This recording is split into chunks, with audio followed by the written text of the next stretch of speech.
చిలకడ దుంపలతో ఇలా చేస్తే ఒక్కసారి తింటే మళ్ళీ మళ్ళీ ఇలాగే తినాలనిపించే విధంగా ఉంటుంది. ఇది ఎలా చేయాలో మీకు చూపిస్తాను. హాయ్ అండి, అందరికీ నమస్తే. Welcome back to our channel Sethu Smile. ఈరోజు మీకు చిలకడ దుంపలు ఎలా ఉడికేసుకోవాలో చెప్తాను. అంటే ఇది వాటర్లో కాకుండా ఇలా ఒక్కసారి ట్రై చేయండి. చాలా అంటే చాలా బాగుంటుంది. మనం మామూలుగా పల్లెటూరుల్లో బయట కట్టెల పొయ్యి మీద అంతకితం కాల్చుకునే వాళ్ళం కదా దుంపలు, అంత టేస్ట్ వస్తుంది ఇది. ఒక్కసారి ఇలా చూడండి. నేను ఇది దుంపలు మట్టిగా ఉంటే మొత్తం నీట్గా మట్టి అంతా ఇలా గీకేసేసి ఇలా శుభ్రంగా కడుక్కుని ఉంచుకున్నానండి. చిలకడ దుంపలు మొత్తం ఇలా కడుక్కున్న తర్వాత వీటిల్ని ముక్కలుగా కొయ్యాలి.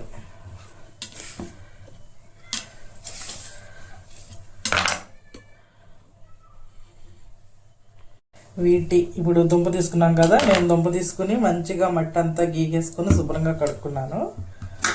ఇప్పుడు వీటిని ముక్కలుగా కోసుకోవాలి. చిన్నపిల్లలు కూడా చాలా ఇష్టంగా తింటారు ఇలా కనుక చేస్తే.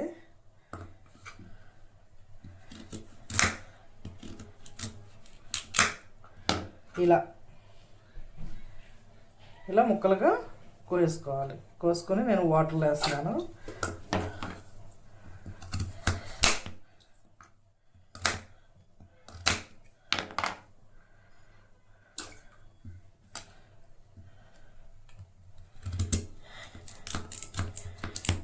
ఇలా మనం ముక్కలు కట్ చేసుకోవాలండి.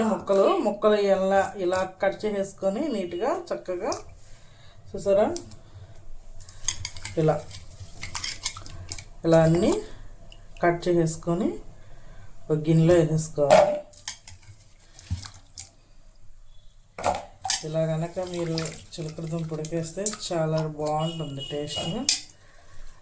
అంటే మనం చిన్నప్పుడు పొయ్యి మీద నిప్పుల మీద కాలుస్తే ఎలా ఉంటుందో టేస్ట్ అది వస్తుంది. అంత బాగా రాకపోయినా ఇంచుమించు కొంచెం ఆ టైప్లో ఉంటుంది. దీనిలో వాటర్ అంటూ ఏం పోయము. ఇలా ముక్కలు చేసుకున్నాం కదా, ముక్కలు తీసేసుకొని చూసారా చిన్న చిన్న ముక్కలు వేసుకొని దీనిలో కొద్దిగా నెయ్యి, ఇది నెయ్యి ఇంత సరిపోతుంది.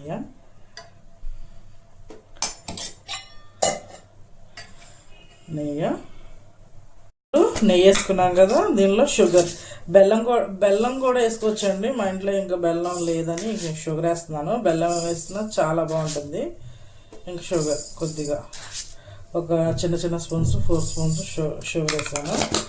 ఇంక ఇలా షుగర్ వేసి ఇలా మొత్తం ఇలా ఆడుకోవాలి పైనుంచి కింద వరకు. ఇంకా ఇలా వేసుకొని నెక్స్ట్ పొయ్యి మీద పెట్టేసుకోవడమే. పొయ్యి మీద పెట్టేసాను చూడండి. పొయ్యి మీద పెట్టి ఓన్లీ సిన్లోనే పెట్టాలండి. సిన్లోనే సన్న సెగ మీద పెట్టుకోవాలి. ఇంకా దీనిలో ఓన్లీ నెయ్యి, షుగర్ వేసాను అంతే.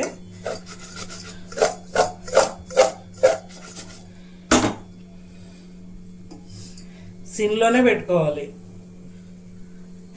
సిన్లో పెట్టుకొని మూత పెట్టేసుకోవడమే. ఇంకా ఇలా అప్పుడప్పుడు మనం మధ్యలో ఇలా తిప్పుకుంటూ ఉండాలి. చాలా అంటే చాలా బాగుంటుంది. చూద్దాం ఇది ఎంతవరకు వచ్చిందో. ఇదిగో చూసారా,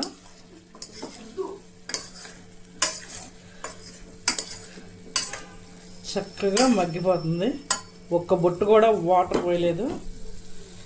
ఇలా మగ్గ పెట్టుకోవడమేనండి. ఇలా అనుకుంటూ ఉండాలి, లేకపోతే కింద అడుగు పట్టేస్తుంది. ఇంకా కొంచెం మగ్గాలి.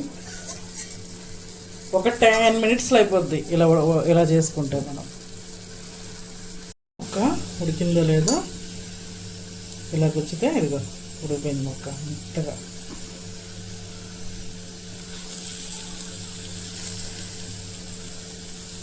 ఇదిగో మొక్క మెత్తగా ఉడిపోయింది, పర్ఫెక్ట్గా ఉడిపోయింది.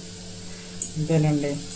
ఇలా ఒక్కసారి చూడండి చిలకడ దుంప అస్సలు చాలా అంటే చాలా బాగుంటుంది. వాటర్లో ఉడికేసుకుంటే ఇంకా చల్లదనం వస్తుంది. ఇలా చేసుకుంటే కనుక మనం పొయ్యిలో కాల్చుకుంటే ఎలా ఉంటుందో అలా టేస్ట్ వస్తుంది. అంటే అంత రాకపోయినా ఇంచుమించు కొంచెం అంత దానికి సమానంగా కొంచెం అలా అటు ఇటుగా అలా వస్తుంది. ఉడికిపోయింది, ఇప్పుడు కట్టేసుకోవడమే. చూసారా, ఇలా ఇలా ఇలా ఇలా ఇలా కొంచెం ఇలా అయింది, ఇంకా చాలా బాగుంటుంది. ఇలా కొంచెం అంటుకుంది కదా, ఇది అసలు ఇంకా చాలా టేస్ట్గా ఉంటుంది. ఇంకా అయిపోయింది, మెత్తగా అయిపోయింది, ఇంకా కట్టేసుకోవడం.